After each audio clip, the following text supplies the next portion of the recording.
Diabetes é a doença da glicose alta, correto? Mas pensar no diabetes desse jeito pode nos encaminhar para uma armadilha. A armadilha de que basta abaixar a glicose que tá tudo bem e tudo vai dar certo no final. Será que isso é verdade? Será que todos os tratamentos, desde que abaixem a glicose, vão ser equivalentes entre si? Vamos conversar um pouquinho mais sobre tratamento do diabetes tipo 2 e olha que esse negócio aqui te interessa e muito, tá bom? Fala pessoal, saudações metabólicas! Meu nome é Guilherme Marquezini, eu sou médico endocrinologista e a gente está numa missão aqui nesse canal, a missão de reverter 1 milhão de casos de diabéticos no Brasil. Claro que não sozinho, né? Mas eu quero participar desse processo ajudando as pessoas a entenderem as suas doenças e aí na sua casa serem capazes de se cuidar melhor, buscando melhores resultados com menos medicamentos. Eu canso de ver isso acontecendo na minha prática, no meu consultório e aqui mesmo na internet com os meus alunos, meus seguidores, e eu quero que você participe disso também. Eu quero que você alcance isso também. Inclusive eu tenho uma novidade, se você já foi beneficiado por esse canal aqui, agora você pode se tornar membro da Escola do Diabetes aqui no YouTube. Você clica na capa do canal e lá vai ter a possibilidade de você me pagar um cafezinho por mês para ser membro da escola com alguns benefícios, algumas regalias. Eu, se fosse você, dava uma olhadinha lá para considerar essa possibilidade, tá bom? No vídeo de hoje eu quero falar sobre um aspecto super importante do tratamento do diabetes. Todos os remédios que a gente usa no tratamento do diabetes acabam levando a uma baixa nos níveis de glicose, certo? Se a gente imaginar que o diabetes é a doença da glicose alta, o remédio que conseguisse abaixar mais a glicose deveria ser melhor. Não faz sentido pensar assim? Pois é, mas não é verdade. Eu queria que você pensasse no diabetes como uma doença que aumenta o seu risco de ter outras doenças. Repara uma coisa, o paciente diabético não morre de diabetes em 99% das vezes. Não é o diabetes que vai levar a pessoa para o hospital, para a UTI e eventualmente terminar com a vida dele. O diabetes aumenta muito as chances da pessoa ter um infarto, da pessoa ter um derrame, da pessoa ter uma infecção muito grave. E essas outras doenças aumentam o risco de demência, de Alzheimer, como eu já falei aqui, de derrame, de insuficiência renal. Essas doenças é que geralmente levam a pessoa a muito sofrimento, a um grau de adoecimento muito grande e eventualmente a sua morte. Então eu quero convidar vocês a pensar que a gente não quer melhorar um exame laboratorial. Claro que melhorar o exame faz parte, mas o que a gente quer de verdade, presta atenção, é alguma garantia de que estamos reduzindo as chances de complicação futura. Os tratamentos precisam nos proteger. E pensando dessa forma, será que todos os remédios são iguais? E a resposta aqui é bem clara. Não, não são. Você já vem me pedindo há bastante tempo um vídeo sobre essa classe de medicamentos e hoje eu vou começar a introduzir o assunto, que é muito longo, a gente vai quebrar em pedacinhos, mas eu acho que já vai dar para começar a entender esse negócio melhor. Hoje a gente vai falar de um remédio cuja história começou há quase 200 anos atrás. Medicamentos que a gente começou a usar há praticamente 10 anos atrás começaram a sua história há quase 200 anos atrás. Há 200 anos atrás, um químico francês isolou uma substância da casca da macieira. Quando administrada para as pessoas em grandes quantidades, eles notaram que saía muito açúcar na urina delas. Essa substância chamada florizina é o tataravô do que a gente conhece hoje como a classe dos inibidores do SGLT2. Não fuja ainda, calma. Estou falando do Jardiance, do Forxiga e da Invocana. São os 3 representantes hoje em dia dessa classe de medicamentos aqui no Brasil. E olha só que coisa, quando eu escutei que a indústria farmacêutica estava preparando um remédio que aumenta o escape de glicose através do sistema urinário, através dos rins, eu pensei, cara, esse negócio não pode dar certo. Isso vai acabar dando encrenca. E para nossa surpresa, começou a dar muito bom resultado em animais, mostrou que consegue baixar a glicose no sangue e foi liberada para uso em humanos. E desde que a gente começou a usar e começou a ser testado, começou a ser mais estudado, essa classe só nos trouxe surpresas bem interessantes. Apesar do que você poderia imaginar, logo nos primeiros estudos, essa medicação conseguiu proteger o rim dos pacientes. Quer dizer que passa mais açúcar através dos rins, é eliminado um monte de açúcar na urina e o rim gosta disso? Exatamente isso. Essas medicações conseguiram reduzir a taxa de progressão até a falência renal e reduzir o risco de hemodiálise em pacientes diabéticos. Isso no primeiro momento, porque depois ela ainda conseguiu mostrar que consegue ajudar inclusive pacientes não diabéticos a protegerem seus rins também. Pessoas com outras doenças renais também poderiam ser beneficiadas por essa medicação. Os estudos também mostraram que diabéticos que tomaram essa medicação, comparado com um comprimidinho de farinha, tiveram menos complicações cardíacas, menos taxa de infarto e menos taxa principalmente de insuficiência cardíaca, com menor risco de evolução e de internações e de morte por insuficiência cardíaca. E olha só que maluco, depois, mais tarde, com outros estudos, mesmo pacientes que não eram diabéticos tomavam um remédio para diabetes e tinham seus corações protegidos. Não é interessante esse negócio? Agora vem a pegadinha, agora vem a grande surpresa aqui. Quando a gente olha para o quanto ela abaixa a glicose no sangue, você pode imaginar que para ser tão protetora assim, ela faz mágica na hemoglobina glicada e na glicose e tudo mais, certo?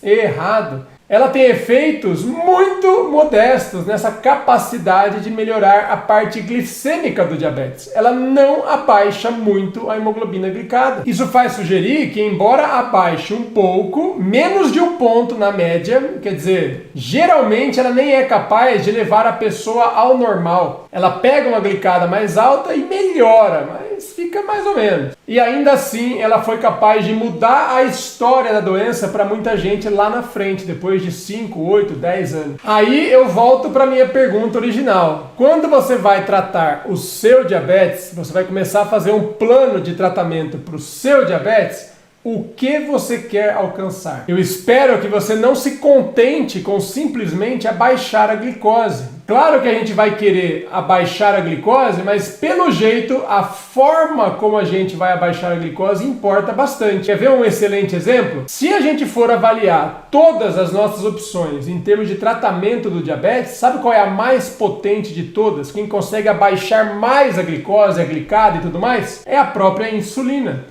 E em segundo lugar, para falar de comprimidos, né, que você toma via oral, são as sulfonilureias, a glimepirida, a gliclazida, a glibenclamida. Essas medicações são as mais potentes em abaixar a glicada. Sabe quanto elas protegem os rins dos pacientes? Sabe quanto elas protegem o coração dos diabéticos? Os estudos não mostram grande proteção cardíaca, apesar de abaixarem bastante a glicose. E pior, como a insulina, que é o mecanismo de ação dessas medicações, não mexe só na glicose, mexe também nas gorduras e tendem a levar a ganho de peso, as pessoas podem engordar significativamente e não só isso, podem agravar o fígado gorduroso e a resistência à insulina. Xiii, e agora, hein? Qual parece ser mais importante? Será que é mais importante abaixar a glicose?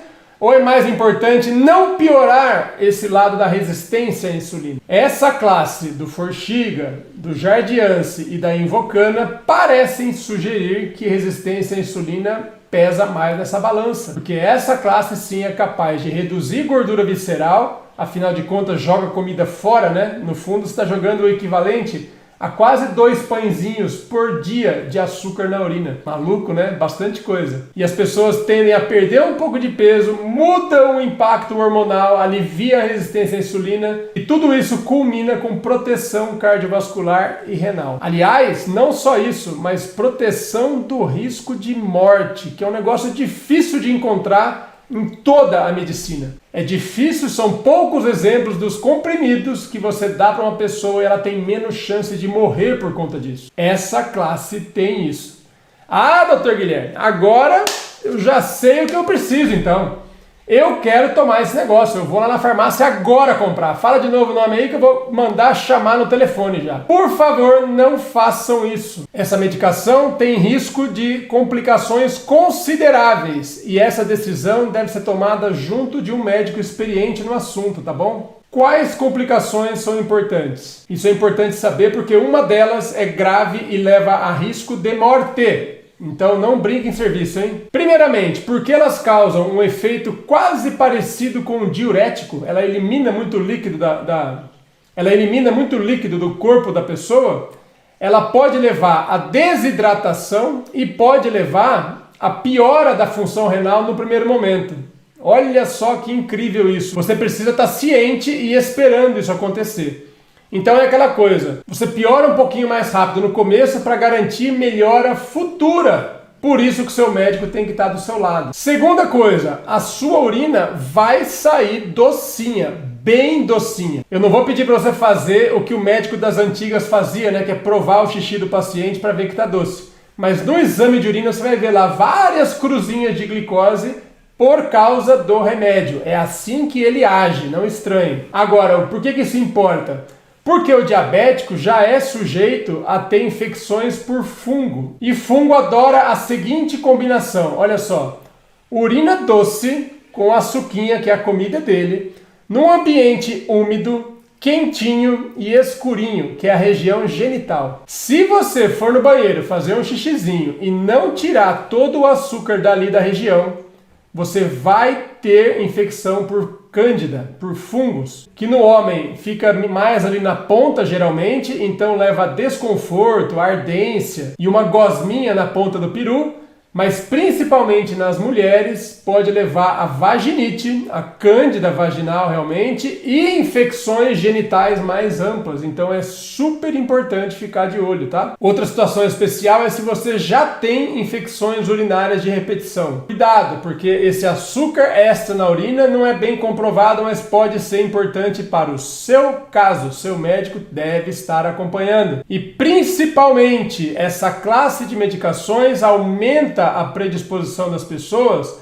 a uma complicação grave chamada cetoacidose diabética. Essa complicação é típica, o médico conhece muito bem ela nos diabéticos tipo 1. Não é tão comum de acontecer nos tipo 2, mas o uso dessa medicação tem aumentado essas taxas. É complicação séria que leva a pessoa ao hospital, à UTI e até à morte, se ela não for tratada adequadamente, rapidamente. Não arrisque a sua vida hoje em nome de um benefício futuro. Não faz sentido fazer isso. Por favor, procure um médico para ver se o uso dessa medicação pode estar dentro do seu caso, tá? Ela é bem interessante para o diabético acima do peso, com aquela barriguinha, que sejam diabéticos há menos tempo e que, de preferência, não usem insulina. O diabético que já usa insulina há muito tempo, magrinho, provavelmente não é um bom candidato porque o risco não vale a pena. Eu quero chamar a atenção para um último detalhe. Eu mesmo prestei bastante atenção no jeito de usar as palavras para falar dos efeitos da medicação. Repara que eu falei em redução de risco. É muito comum que o paciente entenda eliminação do risco, que o risco vai a zero, que usar o remédio vai fazer a diferença do preto para o branco, da água para o vinho, e não é assim, tá? Ela reduz um pouco as chances. Existe um certo efeito, existe efeito sim, mas não é sozinho a salvação da lavoura. Por isso que é muito importante ter uma ideia de que benefício esperar e de que risco você está aceitando correr. Não é fácil para o leigo fazer isso, não é fácil nem para nós médicos fazermos isso, mas não é coisa para você fazer sozinho, por favor. Mesmo que você não seja candidato a usar esses medicamentos, tem muita coisa para você fazer em casa e buscar os mesmos resultados, buscar proteção de complicação futura. Quando eu falo de esvaziar a banheira, é disso que a gente está falando. Aliás, você já viu meu vídeo da teoria da banheira? Você não pode perder, tá? É super importante, daqueles que vale a pena encaminhar para as pessoas que você conhece. Combinado, pessoal? Tá introduzido o assunto. Estou imaginando que vem mais vídeos de tratamento e de medicamentos pela frente. Então agora é a hora de você dar a sua sugestão de qual tópico a gente vai tocar no próximo vídeo. Ficou alguma dúvida? Você que está pensando em se tornar membro do canal vai ter suas dúvidas respondidas com prioridade. Então considera, viu? Dá uma clicada, vai lá na capa do canal depois para ver. Compartilhe esse vídeo. Toda semana temos novos, então já liga a notificação e eu espero você no próximo. Um grande abraço, até lá!